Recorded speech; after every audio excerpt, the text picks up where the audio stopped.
आप में से कितने लोग शिव मंदिर जाते हैं? सभी लोग जाते हैं ना। तो शंकर जी के मंदिर जाते हैं तो आप जब वापिस लौट कर आते हैं तो नंदी के कान में,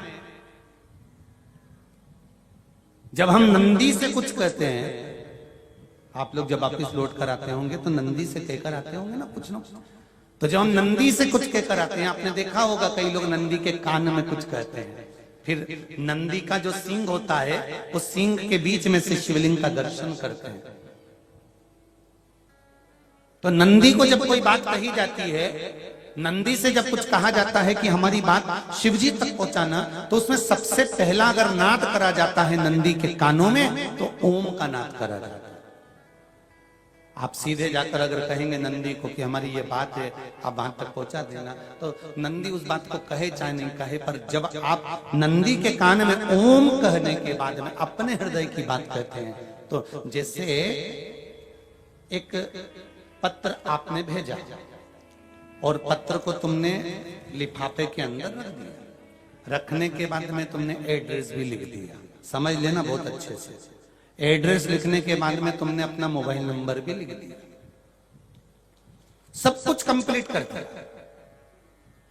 अब इस लिफाफे को तुमको भोपाल भेजना है सागर से, और तुमने ले जाकर इस लिफाफे को डाकघर के डब्बे में डाल दिया। लिफाफा जाएगा, जम के बोलिए, एड्रेस पूरा लिखा है, पीछे तुम्हारा नाम भी लिखा है, मोबाइल नंबर भी लिखा है, सब कुछ लिख दिया, पर लिफाफा जाएगा नहीं। क्यों नहीं जाएगा? क्योंकि उस पर टिकट चिपका नहीं है। 15 पैसे का, 10 पैसे का, 25 पैसे का, या 1 रुपए का, या 2 रुपए का, उस पे अगर कोई टिकट चिपका होता फिर आप उसको डालते तो जाता कि नहीं जाता? चले जाता। ये ओम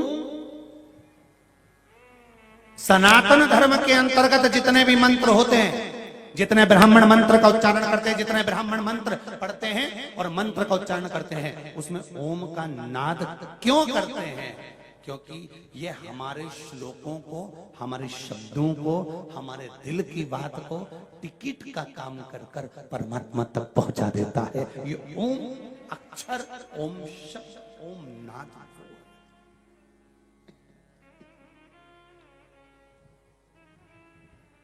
वहां तक पहुंचा।